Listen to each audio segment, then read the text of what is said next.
Sinking land, poisoned water, the dark side of California's mega farms. Isabel Solorio can see the water treatment plant from her garden across the street.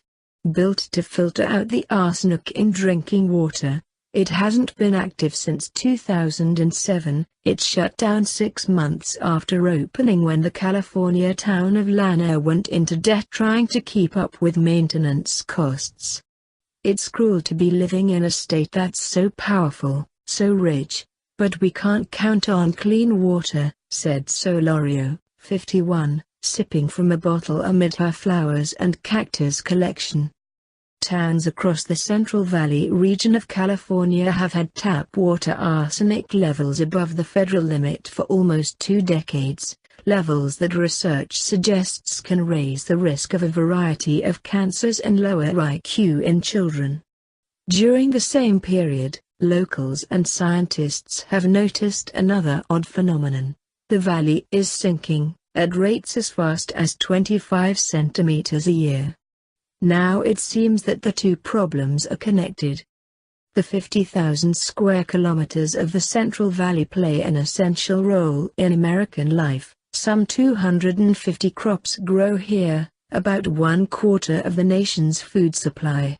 Agriculture on this scale requires an enormous amount of water, especially as water-hungry crops like almonds have gained popularity. And since the area's river and rainfall levels fluctuate widely even month to month, farmers say they have no choice but to drill wells and draw aggressively on aquifers. Over the past century, groundwater levels in some places have fallen as much as 200 meters during drought conditions, according to the United States Geological Survey. The subsequent changes in water pressure alter underground architectures, leading to a sometimes surreal slumping of land by as much as 10 meters.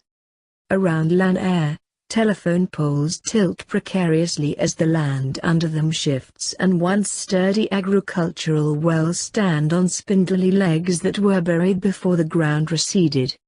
At the Delta Mendota Canal nearby, the land has dropped some 3.5 meters over 80 years. Boats once easily passed underneath the canal's bridge. Now the water laps at the bridge's concrete sides, threatening to spill onto the road.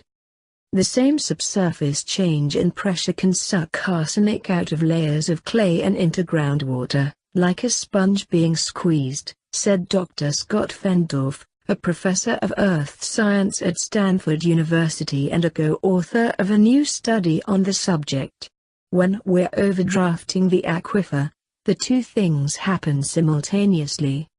Living with arsenic-contaminated water today is easier than in the days when Marisla Merzalitua and her family had to drive nearly 40 miles to the closest grocery store to buy water.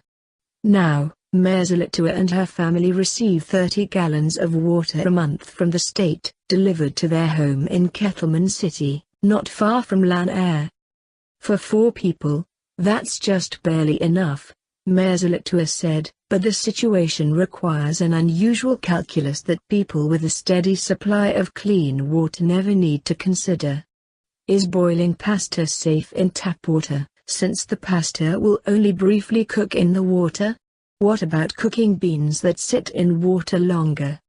Once, Alitua said, her daughter wanted to paint and unwittingly used some of their bottled water for her project. No, that's not for watercoloring, that's for drinking. She remembers shouting. She worries about her daughter's other contact with arsenic-laden water, in the shower for instance. Solorio added that bottled water has become a way of life for her and her community, but it complicates everything, figuring out how to transport it, how to make sure there is enough for emergencies, how to explain to her grandchildren why they can drink tap water when they travel outside town but not at home. It's uncomfortable, she said. It's frustrating. Several years ago she helped found a group organizing for clean water and other amenities, Community United in N.W.O. The group has faced criticism for its activism from an agricultural industry fiercely protective of its water use. Solorio and her husband have both worked in agriculture, and they emphasize the need for cooperation and compromise in finding solutions to the subsidence and arsenic contamination. A set of government regulations to guide water use would be a start, she said, such as new state rules limiting aquifer use that will be implemented between 2020 and 2042. With help from Solorio and Community United in Lanaire, 2 new wells are in process in town, and initial water tests show arsenic levels within acceptable range. Until then, she'll continue to care for her flowers with the water that comes out of her tap. So far, they're still growing.